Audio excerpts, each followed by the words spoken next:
आज राष्ट्रीय सहारा में मेरा लिखा हुआ आर्टिकल कि क्यों अंडर कंस्ट्रक्शन प्रॉपर्टीज़ की डिमांड बढ़ रही है, ये आपने देखा होगा। अगर नहीं देखा तो डिस्क्रिप्शन में आपको मैं इसका लिंक दे रहा हूँ। पैसा वसूल नाम का जो पेज है उसके अंदर मेरा लिखा हुआ ये आर्टिकल है। और इसी मुद्दे पर आज तक पे भी मैंने अपने व्यूज़ को शेयर किया हुआ है। ये क्लिप आप देख रहे हैं, ये उसी की क्लिप है।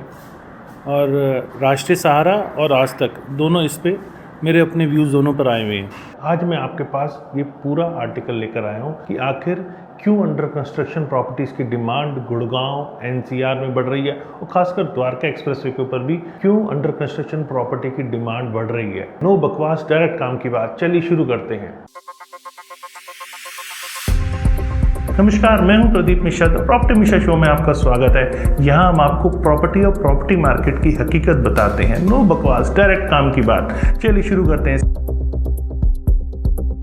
देखिए, सबसे बड़ी बात है कि रेरा के आने के बाद जो ट्रस्ट डेफिसिट था वो कहीं हद तक फुलफिल हुआ है रियल एस्टेट के अंदर, क्योंकि यहाँ आपने भी देखा होगा बायर्स ने बहुत ज़्यादा धोखा खाया और डेवलपर्स ने भी एक तरह से बहुत ज़्यादा गदर मचाया था। और इतना गदर मचा था कि बायर अंडर कंस्ट्रक्शन प्रॉपर्टी लेने में डरने लगा था। उसे सिर्फ और सिर्फ रेडी टू मूव प्रॉपर्टी पसंद आ रही थी। मतलब उसको इन्वेस्टमेंट करने में कॉन्फिडेंस ही नहीं था। वो अंडर कंस्ट्रक्शन प्रॉपर्टी खरीदना ही नहीं चाहता था। लेकिन रेगुलेटरी फ्रेमवर्क जो आया उसने होम बायर्स के इंटरेस्ट को प्रोटेक्ट किया, जिससे कहीं हद तक ये ट्रस्ट डेफिसिट का जो गैप है वो रेरा ने फुलफिल नहीं किया। वो बात और है कि रेरा में अभी भी बहुत सारी चीज़ों की ज़रूरत है, जिससे कि रेरा की पावर्स को बढ़ाया जाए और जुडिशरी पावर उसे दी जाए, जिससे कि रेरा और बेटर इफेक्टिव वे में काम कर पाए। दूसरा, जो लोगों की प्रेफरेंस है वो एस्टेब्लिश और प्राइवेट डेवलपर्स के ऊपर है। देखिए, जो रेप्यूटेड डेवलपर्स हैं और एस्टेब्लिश्ड प्लेयर्स हैं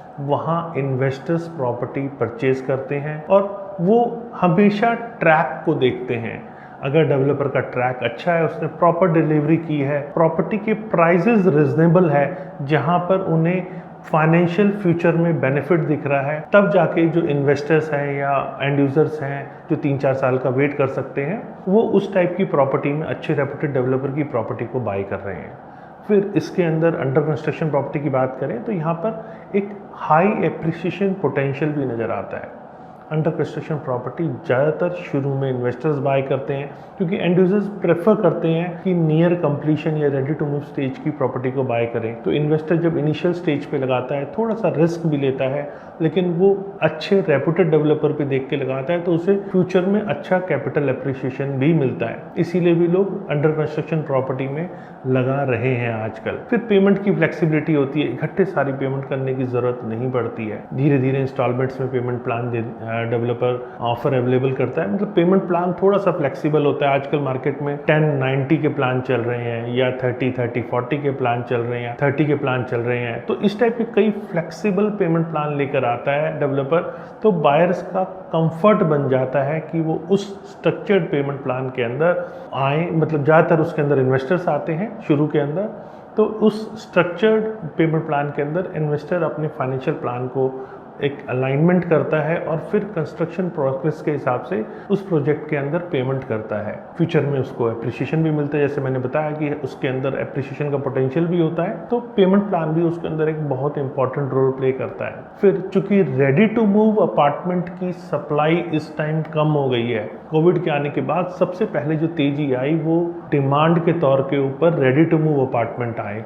लेकिन रेडी टू मूव अपार्टमेंट बहुत ज़्यादा तक सस्टेन नहीं कर पाए, क्योंकि सप्लाई उसकी एब्जॉर्ब हो गई थी। ऐसे अपार्टमेंट जो शहर से दूर हैं वहाँ ज़रूर थोड़ी सी दिक्कत आती है, लेकिन जो शहर के बीचों बीच है वहाँ रेडी टू मूव की सप्लाई बहुत ज़्यादा अवेलेबल नहीं है। तो उनके रेट्स बहुत ज़्यादा हो गए हैं या कंस्ट्रक्शन क्वालिटी थोड़ी सी अब पुराने टेक्नोलॉजी पे बनी होती है, तो लोगों की प्रेफरेंस भी नई टेक्नोलॉजी की रहती है। तो मेन चीज़ है कि अंडर कंस्ट्रक्शन प्रॉपर्टी में ये भी होम बायर का इंटरेस्ट रहता है कि यहाँ नई कंस्ट्रक्शन टेक्नोलॉजी की प्रॉपर्टी में बाय करूँ, नई एमिनिटीज़ में बाय करूँ। तो चूँकि आजकल अंडर कंस्ट्रक्शन प्रॉपर्टी में डेवलपर्स नई कंस्ट्रक्शन टेक्नोलॉजी को यूज़ कर रहे हैं और एमिनिटीज़ के तौर पे बहुत सारी सुविधाएं दे रहे हैं, क्योंकि पहले एमिनिटीज़ उतना प्रेफरेबल नहीं थी।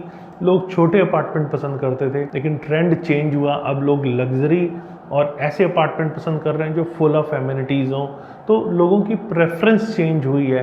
तो यहाँ पर न्यू कंस्ट्रक्शन को लोग इसीलिए भी प्रेफर करते हैं कि नई कंस्ट्रक्शन के साथ साथ यहाँ पे नई एमिनिटीज़ भी मिलेंगी। तो ये भी एक बहुत इंपॉर्टेंट रोल प्ले करता है कि आप अंडर कंस्ट्रक्शन प्रॉपर्टी की तरफ अट्रैक्ट होते हैं। फिर अंडर कंस्ट्रक्शन प्रॉपर्टी में डेवलपर डिस्काउंट्स और ऑफर्स भी देता है। बहुत सारे डिस्काउंट्स ऑफर ऐसे लुक्रेटिव होते हैं कि वो बायर्स और इन्वेस्टर्स दोनों को अट्रैक्ट करते हैं। तो ऐसा नहीं है सिर्फ इन्वेस्टर ही शुरू में लेते हैं, लेकिन होम बायर्स भी जिनकी प्लानिंग 3-4 साल बाद घर लेने की होती है, वो भी डिस्काउंट्स और ऑफर से अट्रैक्ट होते हैं। तो यहाँ पर आपको हमेशा प्रॉपर्टी की टोटल कॉस्ट को देखना है, डिस्काउंट और ऑफर को नहीं देखना है। आपकी टोटल कॉस्ट आपके बजट में आ रहा है नहीं आ रहा, पेमेंट प्लान आपकी फ्लेक्सिबिलिटी के हिसाब से है या नहीं है, फ्यूचर में आपकी इनकम कितनी होगी या कितनी आप एक्सपेक्टेड है ग्रोथ, उस हिसाब से आपका बजट मैच कर रहा है नहीं कर रहा। ये सारे ऐसे फैक्टर्स हैं जो एज अ होम बायर आपको प्रॉपर्टी खरीदते टाइम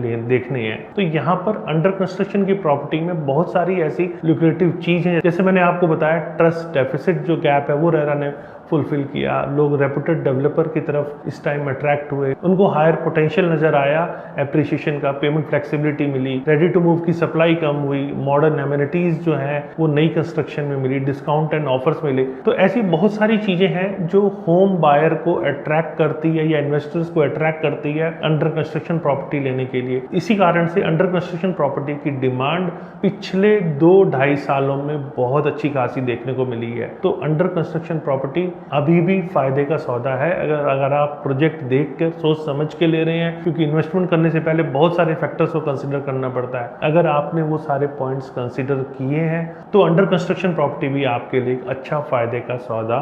तो यहाँ पर केयरफुल और थॉटफुल प्लानिंग के साथ ही अपनी पेमेंट को सेफ और सिक्योर करते हुए अगर आप फ्यूचर इन्वेस्टमेंट करते हैं तो आपकी इन्वेस्टमेंट फ्यूचर में अच्छा रिटर्न भी देती है। उम्मीद है आपको मेरा वीडियो पसंद आया। अगर वीडियो पसंद आया तो लाइक कीजिएगा, कमेंट में मुझे बताइएगा और किस टाइप के और वीडियोस आप देखना पसंद करते हैं। साथ में फ्यूचर में और इस टाइप के वीडियोस देखने के लिए मुझे आप सब्सक्राइब कीजिए, क्योंकि यहाँ मैं आपके काम की बात लेके आने वाला हूँ। नो बकवास, डायरेक्ट काम की बात। हम ये सीधा आपकी जेब की बात करते हैं और आपकी इन्वेस्टमेंट को सिक्योर करने के लिए हर वो संभव प्रयत्न करते हैं। नमस्कार, जय हिंद।